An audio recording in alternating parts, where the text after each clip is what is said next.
2013 का वक्फ property act जो 1922 का था, उसे 1956 में अमेंड किया गया, उसे 1995 में अमेंड किया गया, और 2013 में मनमोहन की देखरेख के अंदर भारत की संसद में एक कानून पास हुआ।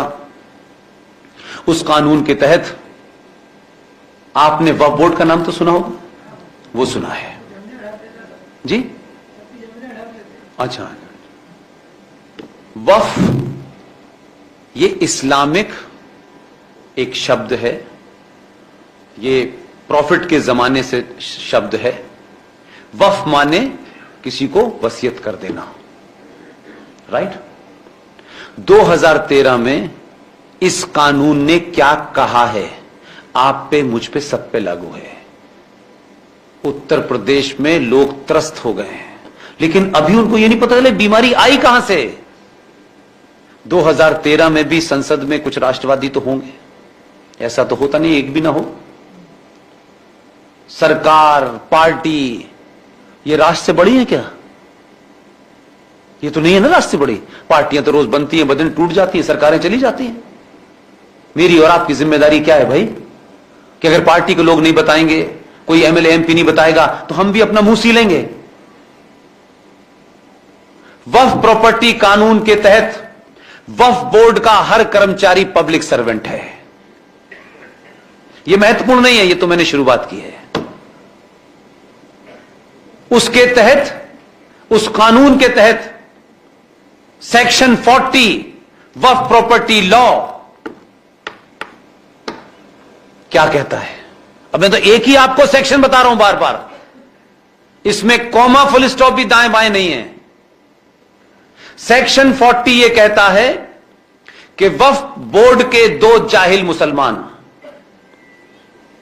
छोटे भाई का पजामा, बड़े भाई का कुर्ता, वो आए और उनको ये 40 ये कहता है, उसमें ये शब्द लिखा हुआ है। मैं कोई शब्द में ऊंचा नीचा भी नहीं करना चाहता, ताकि कल कोई आप बताएं तो कैसा पुष्पिन साहब झूठ बोलते हैं, ये नहीं सुनना चाहता। मेरी कोशिश है कि जो भी बात मैं कहूं, आप उसको जब तीव्रता से सामने रखें तो लोग ये कहें कि ये तुम्हें किसने बताया। तो आप मेरा नाम लें न लें, लेकिन बात आपकी सच होनी चाहिए। सेक्शन 40 यह कहता है कि वो दो वक्फ बोर्ड के लोग हिंदुस्तान में किसी भी जगह, किसी भी कोने में जाएं और उनको यह लगता हो, if they feel this particular property belong to वक्फ, उन्हें यह महसूस होना चाहिए, तो उनकी अगली लाइन यह लिखी हुई है कि they will order the competent authority, whether it is district magistrate और एमसीडी और जो भी आप मान लें, they will order the district magistrate to vacate this place within 24 hour. The authority, the competent authority will vacate the place, hand over the key and thank you very much. समझ में आया कुछ? आपको अटपटी सी बात लग रही है? अटपटी सी बात लग रही किसी को? दोबारा समझा दूं मैं।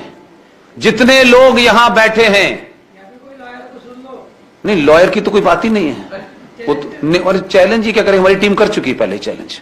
लेकिन वही मैंने कहा, ये जो मानसिकता है, कोर्ट में चैलेंज कर दो, कोर्ट में क्या चैलेंज कर दीजिए, 200 साल बाद आएगा फैसला। आप बताएं ना, आप बताएं, आपकी लड़ाई का तरीका गलत है। आप कोर्ट से लड़ते हैं, वो सड़क पे लड़ते हैं।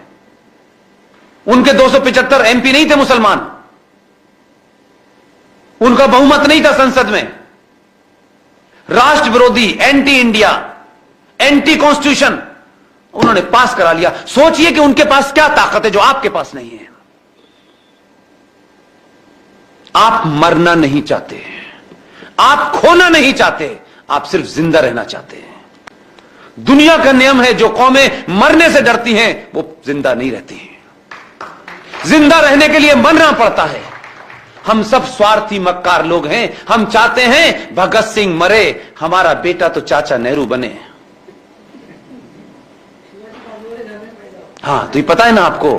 इसलिए आपने कहा कि जज कोई वकील हो, चैलेंज करे। संसद में पास हुआ कानून है, चैलेंज करेंगे हो जाएगा। आपने कहा कि एक और ऐसा तरीका जिससे हमें कल से चिल्लाना ना पड़े, तो हमने कहा कि अरे वकील साहब चैलेंज कर दिया है 10 जनरेशन निकल जाएंगी, चैलेंज ही रहेगा। इसलिए मैंने कहा आदर्शवाद की बात मत करिए।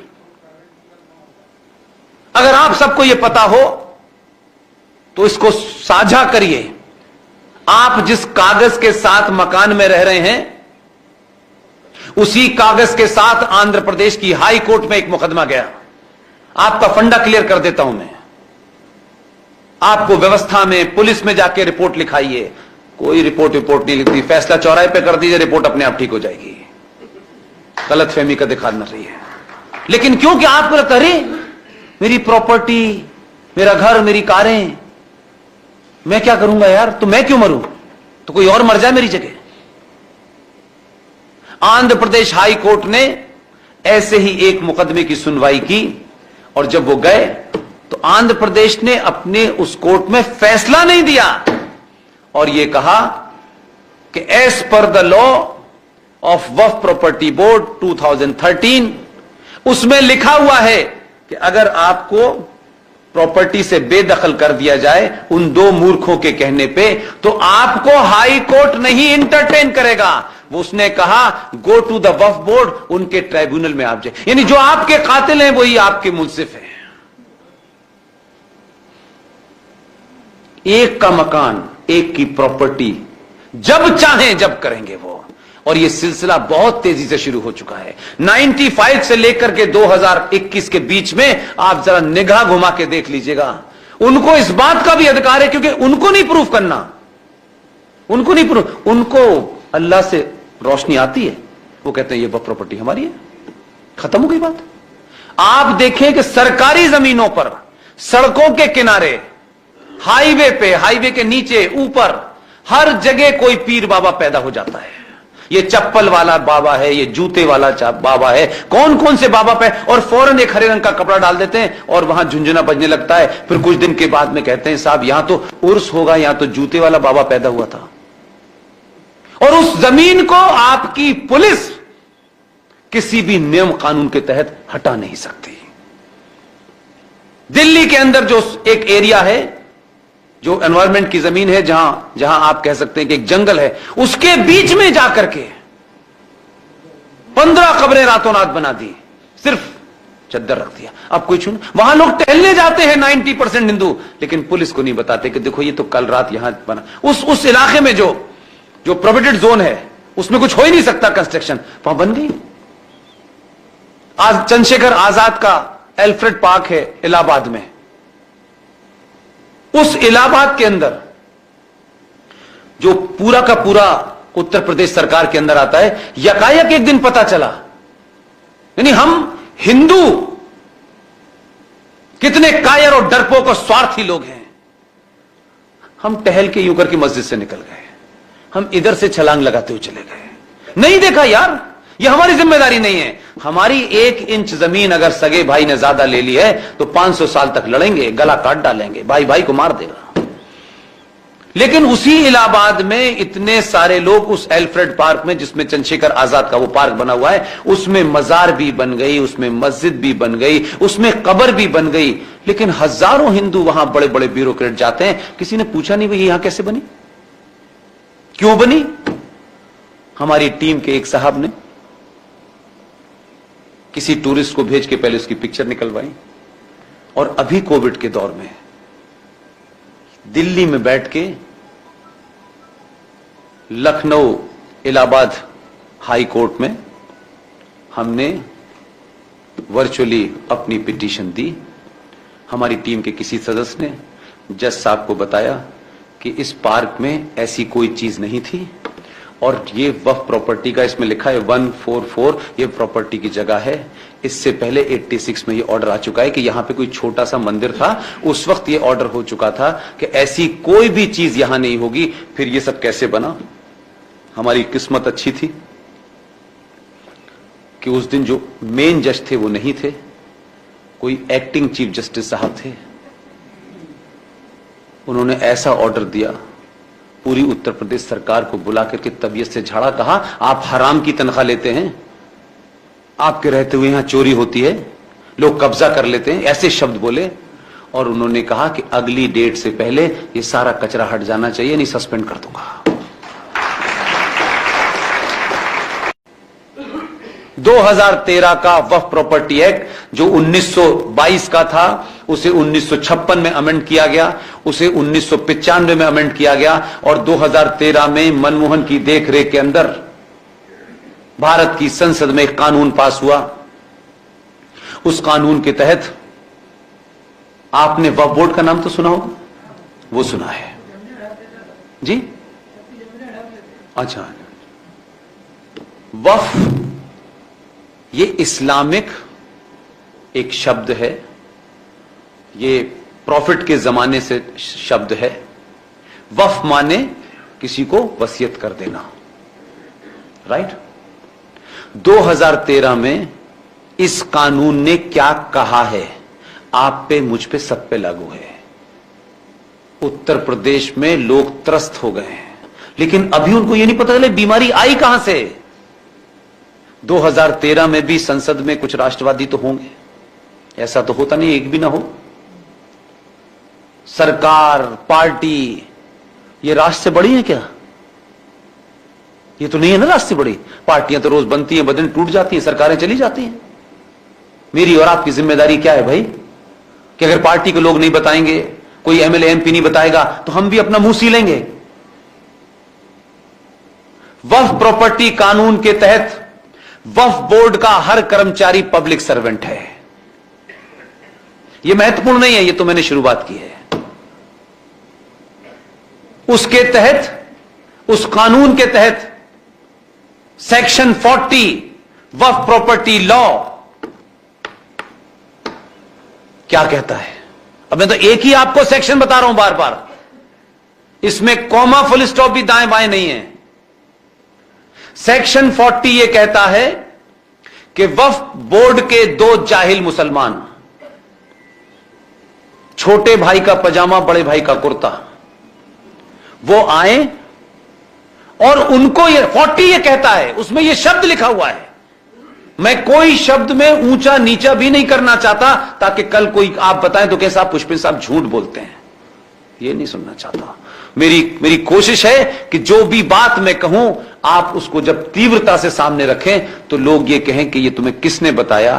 तो आप मेरा नाम लें न लें, लेकिन बात आपकी सच होनी चाहिए। सेक्शन 40 ये कहता है कि वो दो वक्फ बोर्ड के लोग हिंदुस्तान में किसी भी जगह, किसी भी कोने में जाएं और उनको यह लगता हो, if they feel this particular property belong to वक्फ, उन्हें यह महसूस होना चाहिए,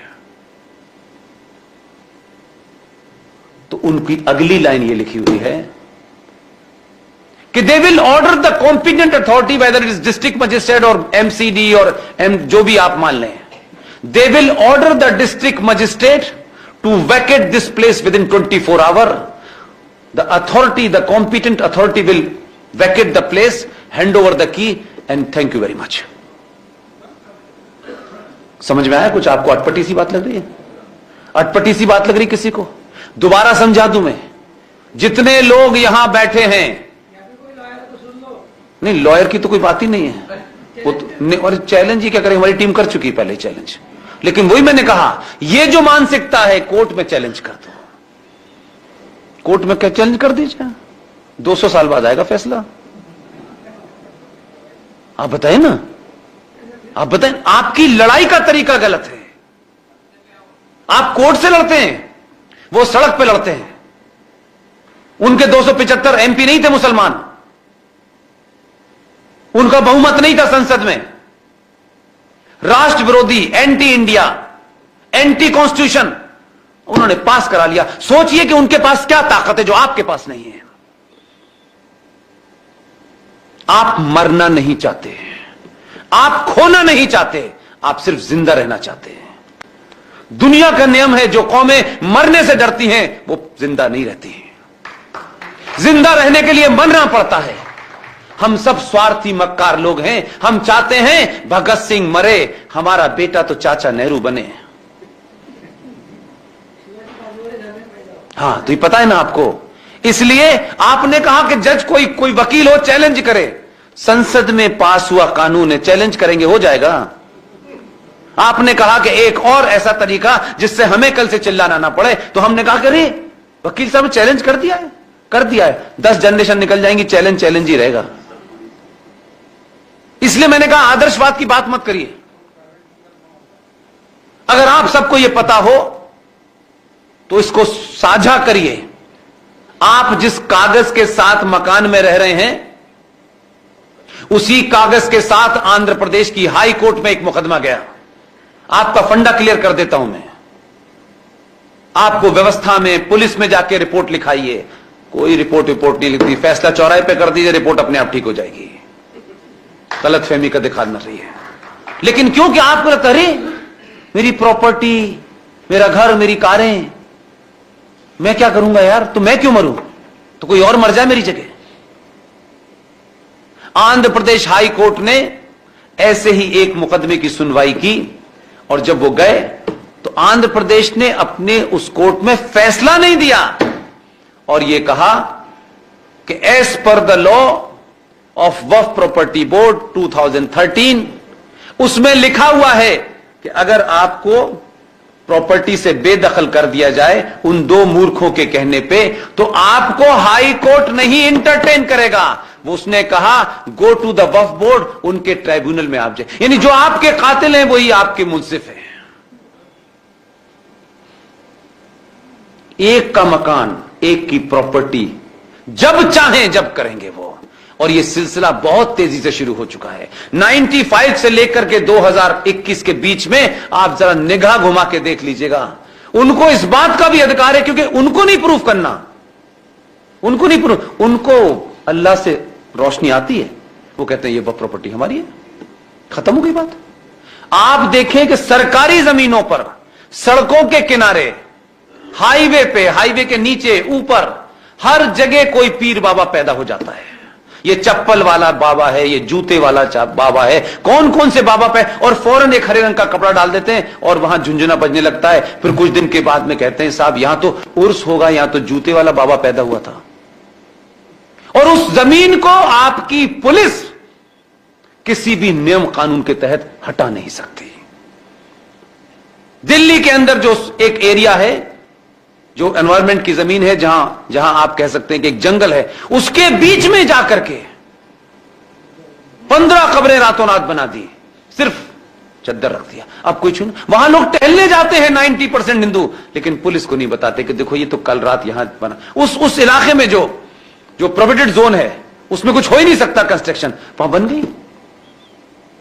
आज चंद्रशेखर आजाद का एल्फ्रेड पार्क है इलाहाबाद में। उस इलाहाबाद के अंदर जो पूरा का पूरा उत्तर प्रदेश सरकार के अंदर आता है, यकायक एक दिन पता चला, यानी हम हिंदू कितने कायर और डरपोक और स्वार्थी लोग हैं। हम टहल के यूं करके मस्जिद से निकल गए, हम इधर से छलांग लगाते हुए चले गए। नहीं देखा यार, ये हमारी जिम्मेदारी नहीं है। हमारी 1 इंच जमीन अगर सगे भाई ने ज्यादा ले ली है तो 500 साल तक लड़ेंगे, गला काट डालेंगे, भाई भाई को मार देगा। लेकिन उसी इलाहाबाद में इतने सारे लोग उस एल्फ्रेड पार्क में, जिसमें चंद्रशेखर आजाद का वो पार्क बना हुआ है, उसमें मजार भी बन गई, उसमें मस्जिद भी बन गई, उसमें कब्र भी बन गई। लेकिन हजारों हिंदू वहां बड़े बड़े ब्यूरोक्रेट जाते हैं, किसी ने पूछा नहीं भाई यहां कैसे बनी, क्यों बनी। हमारी टीम के एक साहब ने किसी टूरिस्ट को भेज के पहले उसकी पिक्चर निकलवाई, और अभी कोविड के दौर में दिल्ली में बैठ के लखनऊ इलाहाबाद हाई कोर्ट में हमने वर्चुअली अपनी पिटीशन दी। हमारी टीम के किसी सदस्य ने जज साहब को बताया कि इस पार्क में ऐसी कोई चीज नहीं थी, और ये वक्फ प्रॉपर्टी का इसमें लिखा है 144, ये प्रॉपर्टी की जगह है। इससे पहले 86 में ये ऑर्डर आ चुका है कि यहां पे कोई छोटा सा मंदिर था, उस वक्त ये ऑर्डर हो चुका था कि ऐसी कोई भी चीज यहां नहीं होगी। फिर ये सब कैसे बना। हमारी किस्मत अच्छी थी कि उस दिन जो मेन जज थे वो नहीं थे, कोई एक्टिंग चीफ जस्टिस साहब थे। उन्होंने ऐसा ऑर्डर दिया, पूरी उत्तर प्रदेश सरकार को बुला करके तबीयत से झाड़ा, कहा आप हराम की तनख्वाह लेते हैं, आपके रहते हुए यहां चोरी होती है, लोग कब्जा कर लेते हैं, ऐसे शब्द बोले।